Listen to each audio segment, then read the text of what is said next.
Epstein file विषयी। एक अशी फाईल किंवा अनेक फाईल्सचा समूह की ज्याबद्दल जगभरात चर्चा आहे की यामध्ये कुणाची नावं आहेत आणि जे मोठे इन्फ्लुएन्सर आहेत किंवा सेलिब्रिटी आहेत, पॉलिटिशियन्स आहेत, त्यांच्या मनात यात आपलं तर नाव नाही ना। आणि या फाईलमध्ये भारतीयांची नावं असल्याचं समोर येत आहे। काँग्रेसचे ज्येष्ठ नेते पृथ्वीराज चव्हाण यांनी हा दावा केला। एप्स्टीन फाईल्स पेट्रोलियम मंत्री हरदीप पुरी यांचंही नाव यामध्ये असल्याचा दावा चव्हाण करतायत। मोदी आणि एप्स्टीनच्या नात्यावर सरकारनं खुलासा करावा अशी मागणी चव्हाणांनी केली आहे। एप्स्टीन फाईल्समध्ये एकूण 300 GB डेटा आहे। 300 गिगाबाईट इतका हा डेटा आहे। 300 GB म्हणजे चित्रपटांच्या भाषेत सांगायचं झालं तर सुमारे 100 चित्रपट किंवा त्याच्यापेक्षा जास्त HD क्वालिटीचे चित्रपट होतील अशा प्रकारचा हा डेटा म्हणतात। एवढ्या प्रचंड प्रमाणातला हा डेटा आहे असं चव्हाण म्हणतात। सध्या या एप्स्टीन प्रकरणाचा भूकंप झालेला आहे। अमेरिकेने आतापर्यंत 3 लाख दस्तावेज जाहीर केलेत आणि त्यामुळे जगभरात खळबळ माजली आहे। एल्फिन्स्टन फाईलमध्ये अमेरिकेचे माजी राष्ट्राध्यक्ष बिल क्लिंटन, मायकल जॅक्सन, प्रख्यात विचारवंत नोम चॉम्स्की, बिल गेट्स आणि अशी अनेक नावं आहेत, मायकल जॅक्सन अशी अनेक नावं आहेत। दिग्गजांचे फोटो त्यात दिसत आहेत। अर्थात सगळेच फोटो आक्षेपार्ह नाहीत।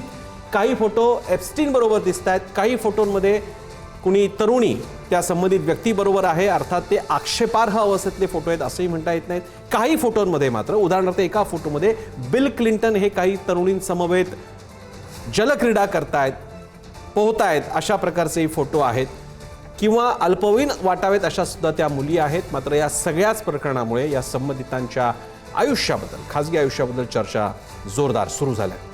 2.5 GB 2.5 GB डेटा सार्वजनिक झाला आहे। 3500हून अधिक फाईल्स आणि कागदपत्र अजूनही गोपनीय आहेत आणि ती टप्प्याटप्प्यानं समोर येणार आहेत। ट्रम्प यांच्या आदेशानंतर ही कारवाई होते। 30 दिवसात एप्स्टीनशी संबंधित सगळ्या फाईल्स जाहीर होणार आहेत। राष्ट्रीय सुरक्षेच्या कारणावरून काही दस्तावेज रोखले असाही दावा करण्यात येतोय। अपूर्ण दस्तावेज देण्यात आले। डेमोक्रेटिक पार्टीनं याबाबतीत आक्षेप व्यक्त केलाय। अद्यापर्यंत भारतातील कोणत्याही नेत्याचं नाव यात समोर आलेलं नाही। मात्र काही नावं, ज्याचा अर्थातच पुढारी न्यूज कोणताही उल्लेख करू शकत नाहीत, मात्र काही नावं समाज माध्यमांवर किंवा जसं ट्विट एक्स पोस्टमध्ये एक सोय आहे ग्रोक, अशा अनेक ठिकाणी जर का कोणी सर्च केल्यास काही नावं समोर येत आहेत। अर्थात त्याची कोणती अधिकृत पुष्टी होऊ शकत नसल्यामुळे आम्ही त्याचा उल्लेख करणार नाही।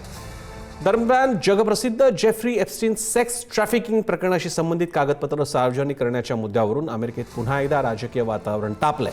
डेमोक्रेटिक पक्षाचे भारतीय वंशाचे खासदार रो खन्ना यांनी अटॉर्नी जनरल पॅम बॉन्डी यांना जाहीर केलेल्या कागदपत्रांवर तीव्र आक्षेप घेतलाय। ही कागदपत्र अपूर्ण असून महत्त्वाचे भाग जाणीवपूर्वक लपवण्यात आल्याचाही आरोप खन्ना यांनी केलाय।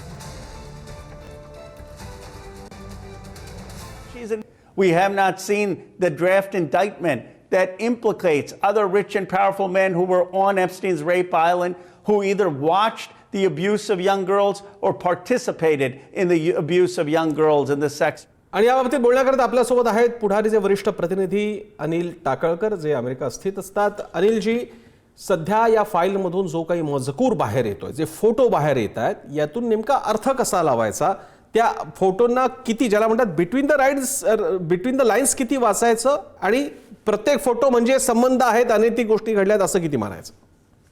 नाही, मला वाटतं प्रसन्न एक गोष्ट स्पष्ट आहे की फोटो आहेत म्हणून त्या व्यक्तीचा एप्स्टीनच्या गैरकृत्याशी संबंध आहे असं समीकरण आपल्याला मांडता येणार नाही। कारण की काही संदर्भ असू शकतात त्याच्यामध्ये। आणि याच्यामध्ये एक मला जाणवतंय ते म्हणजे बिल क्लिंटनवर जास्त रोग दिसतो याच्यामध्ये।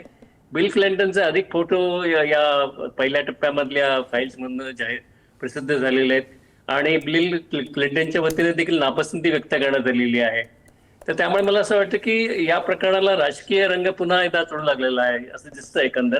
अर्थात हे जे हा जो ट्रान्सपरन्सी ऍक्ट म्हणजे एप्स्टीन फाईल्स ट्रान्सपरन्सी ऍक्ट आहे, त्याला दोन्ही पक्षाच्या सभासदांची संमती होती आणि अखेर नाईलाजाने का होईना ट्रम्प यांना संमती दिली, त्यामुळे निदान या फाईल्स बाहेर येतात। परंतु अजून बराच भाग बाहेर यायचा आहे। परंतु फोटो आला म्हणजे त्या व्यक्तीचा त्या गैरकृत्याशी संबंध आहे असं अर्थ लावणं चुकीचं ठरलं असं मला वाटतं।